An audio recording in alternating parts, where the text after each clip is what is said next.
قرآن مجید میں سورہ ملک میں آیت نمبر 2 میں فرماتا ہے الذی خلق الموت والحیات لیبلوکم ایکم احسن عملا وہو العزیز الغفور۔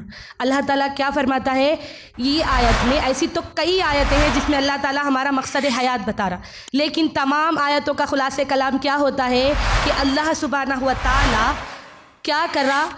اس لیے مجھے اور آپ کو بنایا کہ ہم میں سے ہم کو جانچے پرکھے کہ احسن عمل، نیک عمل کرنے والے کون ہیں، کون اللہ تعالیٰ کی فرما برداری کرنے والے ہیں۔ اللہ تعالیٰ ہم کو دنیا میں بھیجنے کا مقصد کیا ہے کہ ہم اس کی عبادت کریں۔ اللہ تعالیٰ ایک اور جگہ فرماتا ہے وَمَا خَلَقْتُ الْجِنَّ وَالْإِنسَ إِلَّا لِيَعْبُدُونَ سورہ ذاریات میں۔ اس کا مطلب کیا ہے کہ اللہ تعالیٰ فرما رہا ہے کہ میں نے جنات اور انسان کو محض اپنی عبادت کے لیے پیدا کیا، صرف اللہ کی عبادت کے لیے پیدا کیا۔ میری اور آپ کی زندگی کا مقصد حیات یہ ہے، زندہ رہنے کا، دنیا میں بھیجانے کا، پیدا ہونے کا، یہ جتنے بھی مرحلے ہم چل رہے اس کا مقصد ہی اللہ تعالیٰ کی خوشنودی حاصل کرنا، اللہ تعالیٰ کی عبادت کرنا ہے۔ میری ماں اور بہنوں، آج کل کے دور میں جو دور ہے ہم جس میں جی رہے، اس سے پہلے جو میرا بچپن تھا اس میں ایک فتنہ تھا جس کو بولتے تھے ٹیلی ویژن۔ ایک ٹیلی ویژن کا فتنہ تھا جس کو ایک ٹائم ٹیبل تھا، پکاتے کھاتے وہ ٹائم سے پہلے تھے اور سب کے سب ٹی وی کے سامنے بیٹھے ہوئے رہتے تھے۔ لیکن آج کا جو فتنہ ہے وہ ہے سوشل میڈیا کا فتنہ۔ یہاں پر ہر چیز پری ریکارڈیڈ رہتی، یوٹیوب پہ آ گیا، ابھی ٹی وی گئی، کچھ ٹی وی نہیں رہی، ابھی کیا ہوگا؟ ہر ایک کے ہاتھ میں ٹی وی آ گئی، ہر ایک کے ہاتھ میں ہینڈ سیٹ آ گیا، ہر کوئی سوشل میڈیا کا استعمال جان رہا۔ میری ماں اور بہنوں، اسلام سوشل میڈیا کے خلاف نہیں ہے، لیکن سوشل میڈیا پہ جو بے حیائی ہو رہی، سوشل میڈیا کے نام پہ نوجوان لڑکیاں جو حرکتیں کر رہی، سوشل میڈیا میں جو اپنے اکاؤنٹس کو، ماں باپ کو معلوم ہی نہیں کیا کیا ہو رہا، خیر اس کے بارے میں آگے جب میرا تیسرا حصہ سوشل میڈیا آئے گا اس میں بتاؤں گی۔ لیکن ہم یہ دور میں ہمارا مقصد حیات کو ہم بھول گئے کہ اللہ تعالیٰ ہم کو بھیجا کیوں تھا دنیا میں؟ اللہ تعالیٰ کی خوشنودی حاصل کرنے کے لیے، اللہ تعالیٰ کی عبادت کرنے کے لیے اللہ سبحانہ و تعالیٰ مجھے اور آپ کو بھیجا۔ اور میں اور آپ جب خواتین ہیں، جب عورتیں ہیں، تو ان کے اوپر تو ایک الگ ذمہ داری ہے۔ میں اپنے کئی پچھلے بیانوں میں بتا چکی ہوں کہ ہماری گود میں معاشرہ پل رہا۔ جب مرد کی ذمہ داری ہے گھر کو چلانے کی، گھر کا نان نفقہ اٹھانے کی، تو عورت کی ذمہ داری ہے کہ وہ اپنے گھر کے، اپنے بچوں کی، اپنی خود کی، اپنی حفاظت کرے، اس کی اولاد کو اچھی تربیت دے، اس کو دین سکھائیں۔ میری ماں اور بہنوں، یاد رکھو جب دین ہمارے گھروں میں رہیں گا، جب ہم اپنی اولاد کو دین کے قریب، اللہ کے قریب کریں گے، تو یاد رکھو اللہ تعالیٰ آپ کی اولاد کو آپ کے قریب کریں گا۔ مثلا جب آپ ان کو دین سکھائیں گے، جب آپ ان کو اسلام سکھائیں گے، تو آپ کی اولاد کو جب اللہ تعالیٰ سکھائیں گا، قرآن میں اللہ تعالیٰ فرماتا ہے اف، ان کا لفظ ہے، اف بھی مت بولو اپنے ماں باپ سے۔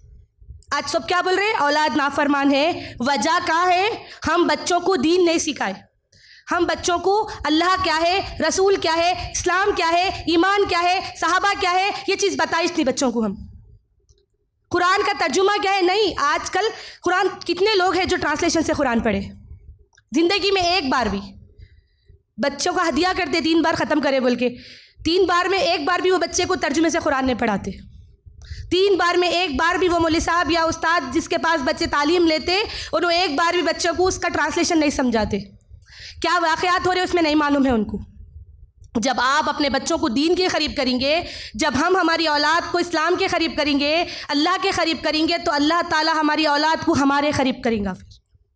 پھر وہ لوگ دعا کریں گے ہمارے لیے، رب ارحمہما کما ربیانی صغیرا، اے اللہ میرے ماں باپ پہ رحم کر۔ کون سکھا رہا یہ دعا؟ اللہ تعالیٰ سکھا رہا قرآن مجید میں۔ کیا سکھا رہا؟ اے اللہ میرے ماں باپ پہ رحم کر، جیسا میں چھوٹا تھا جب میرے پہ وہ لوگ رحم سے صبر اور برداشت کر کے میرے کو پالے، یا رب اب تو ان پہ رحم کر۔ یہ عبادت، تمہاری فرما برداری، تمہاری خدمت ان کے لیے باعث اجر ہے۔ یہ کب معلوم ہوتا بچوں کو؟ جب آپ ان کو اللہ کے قریب کریں گے، تو اللہ تعالیٰ بھی پھر آرڈر دیتا اولاد کو، تمہارے ماں باپ کو تم اف مت بولو، اپنے ماں باپ کے لیے ایسی دعا کرو۔ یہ قرآن میں ہے۔ آج کل سب کی شکایت ہے بچے نافرمان ہیں، ہمارے بچے نہیں سن رہے، ہمارے بچے الٹے جواباں دیتے، ہمارے بچے بہت بگڑے ہوئے ہیں۔ وجہ کیا تھی؟ بچوں کی پرورش کرنے کے ٹائم پہ آپ پرورش کا مطلب سمجھے صرف دنیاوی تعلیم دینا۔ ہم مطلب سمجھے بچوں کی پرورش کرنے کا صرف دنیا میں بچوں کو دنیاوی تعلیم دینا، اسکول کے بعد ٹیوشن، ٹیوشن کے بعد اسپورٹس، ایک مشین بنا کے رکھ دیے. اللہ کیا ہے، رسول کیا ہے، سکھائے نہیں ان لوگ کو. بچوں کا کتنا دیر ان کا دین، جب دنیاوی تعلیم جو دنیا کی زندگی 60 سے 70 سال گزارنے کی ہے، ان کا بچپن پورا لگا دے رہے، ان کے پورے دن کا پورا حصہ، ان کے دن کے 12 گھنٹے صرف دنیاوی تعلیم کے لیے لگا دیے. دینی تعلیم کے لیے کتنی دیر لگائے، کتنی دیر بچوں کو دینی تعلیم سکھائے. دیکھیں آپ کبھی جب نماز پڑھتے تو چھوٹے بچے بازو آ کے ٹھہر کے نماز پڑھتے، بازو آ کے ٹھہرتے. کیوں ٹھہرتے جی؟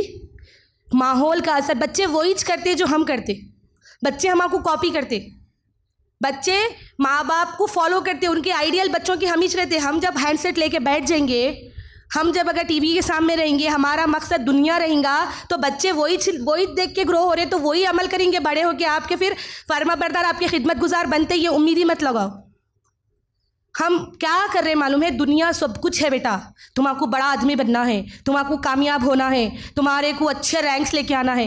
یہ غلط نہیں ہے، یہ صحیح ہے، لیکن ساتھ میں اصل حقیقت، اصلی رینک لانا کہاں تھا؟ میدان محشر میں، اللہ کے سامنے. ہم کیا بول رہے؟ بیٹا دیکھو عزت جاتی، ان کا بچہ اچھا پڑھ رہا، تم اچھا نہیں پڑھے تو عزت جاتی، ہماری عزت مت نکالو. اتنے بڑے اسکول میں ہم تمہارے کو پڑھا رہے، پیسہ ضائع مت کرو ہمارا. میری ماں اور بہنوں، اس بے عزتی کے بارے میں کیا خیال ہے جو میدان محشر ہونے والی ہے؟ اس بے عزتی کے بارے میں کیا خیال ہے جب میرے اور آپ کے اعمال کھول کے رکھ دیے جائیں گے؟ اس بے عزتی کے بارے میں کیا خیال ہے؟ کبھی اس بے عزتی کے لیے بچوں کو ڈرائے، کبھی اس بے عزتی کا خوف دلائے بچوں کو. آج کا معاشرہ کتنا خراب ہو رہا، ہر کوئی گالی گلوز کرتے معاشرے پہ. معاشرہ اچھا نہیں ہے، میری بچی اچھی تھی، فلانی کی بچی کی صحبت سے بگڑ گئی. ہمارے بچے اچھے تھے، ان کی صحبت اچھی نہیں ہے. میری ماں اور بہنوں، یہ کس کی ذمہ داری تھی صحبت دیکھنا؟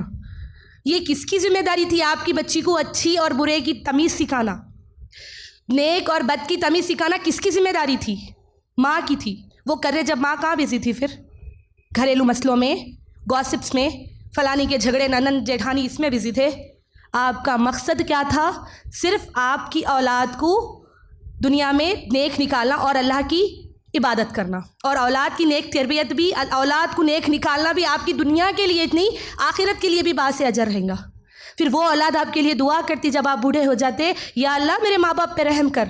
پھر وہی اولاد آپ کی موت کے بعد، وہی اولاد آپ کے لیے صدقہ جاریہ بنتی، وہی اولاد آپ کی راہ میں خرچ کرتی. پھر جب آپ اپنے بچوں کو دنیاوی دنیا سکھائیں گے، صرف دنیا کا ڈر دکھائیں گے، دنیا کا ڈر دکھا رہے، اچھا پڑھو عزت جاتی. کس کی؟ بازو والوں کے بچوں سے تمہارے کو اچھے مارکس لانا ہے، فلانے چاچا کے بچوں سے تمہارے کو آگے نکلنا ہے. ارے دکھانا ہے تو ایسے نکالو نا بیٹا، ان کو قرآن جلدی ختم ہوئی، تم اور جلدی پڑھو. بتانا ہے تو ایسے بتاؤ نا، ان کے بچے نہیں جاتے نماز کو، تم 5 وقت نماز پڑھ کے بتاؤ. بچہ اسکول لے جانے پہ تو پکڑ کے لے کے جاتے دونوں تینوں، بچہ نہیں جا رہا بول کے. کبھی کوئی ایسا مسجد کو لے کے گئے بچے کو پکڑ کے؟ کبھی بچے کو قرآن کے لیے ایسا ڈانٹے؟ کبھی بچوں کو دینی تعلیم کے لیے ایسا ڈانٹے؟ بچہ نماز کو نہیں جا رہا، 10 سال کا ہو گیا، کوئی ڈرائے بچے کو کہ نماز کو کیوں نہیں گئے تم، کھانا نہیں دیتی ہو نماز کو نہیں گئے تو؟ کبھی بولے یہ بات؟ کہاں سے پھر اولاد نیک نکلیں گی؟ میری ماں اور بہنوں، صحابیات جب اسلام دنیا میں آیا تھا، صحابیات ایک چیز جان گئی تھی. جو وہ لوگ نیک ہم جس کو بولتے نا، وہ لوگ نیک کیوں تھے؟ اللہ کے فرما بردار کیوں تھے؟ ان سے اللہ تعالیٰ کیوں راضی ہوا تھا؟ رضی اللہ عنہ و رضوا عنہ کیوں ہوا تھا؟ کیونکہ وہ لوگ مقصد حیات کو جان لیے تھے، دنیا کی حقیقت کو جان لیے تھے. اللہ تعالیٰ بول رہا قرآن میں، دنیا کھیل تماشے کے سوا اور کچھ بھی نہیں ہے، دنیا ایک کھیل تماشا ہے بولا. تو یہ لوگ اس چیز کو جان لیے تھے. یہ لوگ سب غریب نہیں تھے پہلے سے. جب اسلام آیا، جب یہ لوگ اپنا گھر دار چھوڑے، مکے سے مدینہ مائگریٹ کرے، ہجرت کرے، تب ان لوگ کے پاس غریبی آئی، جب ان لوگوں کے پاس مفلسی آئی، جب ان لوگوں کے پاس پریشانی آئی. لیکن ان کے پاس ایک دولت آ گئی تھی، وہ ایمان کی دولت تھی. ایک بھروسہ آ گیا تھا، وہ اللہ پہ تھا. ایک یقین آ گیا تھا کہ یہ اصل کامیابی نہیں ہے، اصل کامیابی آخرت کی کامیابی ہے. ان کو معلوم ہو گیا تھا کہ دنیا چند دن کی ہے، اس کے بعد مرنا ہے، اس کے بعد اللہ کو منہ دکھانا ہے. ان کو معلوم ہو گیا تھا کہ میں دولت مند، دنیا کی دولت مند ہونے سے فائدہ نہیں ہے، میرے کو آخرت میں جنتی بننا ہے. میری ماں اور بہنوں، آج ہمارے کو یہ احساس ہے عورتوں کو نہیں، ہم بچوں کو کیا سکھا رہے؟ بچوں کو ایسا سکھا دے بیٹا اصل کامیابی آخرت کی کامیابی ہے۔ لقمان حکیم سورہ لقمان آیت نمبر 13 میں کیا فرماتے اپنے بیٹے سے؟ یا بنی لا تشرک باللہ ان الشرک لظلم عظیم۔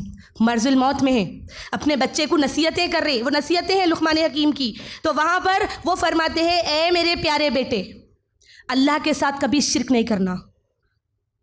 یہ تو نیک انسان اپنے بچوں کو وصیت، ہم وصیتاں کیا کرتے؟ ان کے پاس سے پیسے آنا ہے، ان کے پاس سے آنا ہے، انہوں ایسے ہے، ان سے دوستی نہیں کرنا، انہوں تمہارے دشمن ہے، یاد رکھ لو ان سے اچھا نہیں رہنا، انہوں ہمارے ساتھ ایسا کرے تھے، یہ نصیحتاں کرتے۔ وہ دیکھو کیا نصیحت کر رہے، شرک اپنی نفس پہ سب سے بڑا ظلم ہے بول رہے۔ یہ نصیحت ان کی، وہ لوگ شرک نہیں کرتے تھے۔ ہم کیا سمجھتے؟ ہم درگاہ پرست نہیں ہیں، ہم بت پرست نہیں ہیں تو ہم مشرک نہیں ہیں۔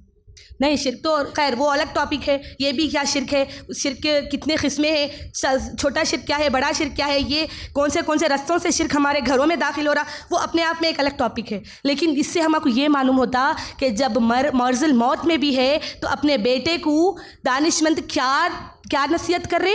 اللہ کی، اللہ کا خوف دکھا رہے، اللہ کا ڈر دکھا رہے، اور بول رہے کہ بیٹا اللہ کے ساتھ کبھی کسی کو شریک نہیں کرنا۔ ابراہیم علیہ السلام اپنی اولاد کے لیے دعا کرے، آل کے لیے دعا کرے، اولاد کے لیے دعا کرے۔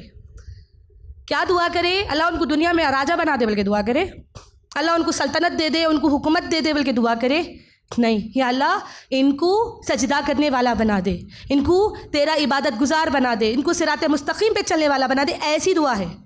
انبیاء کی دعا کیسی تھی اپنی اولاد کے لیے؟ ہم کیا دعا کرتے پھر آج؟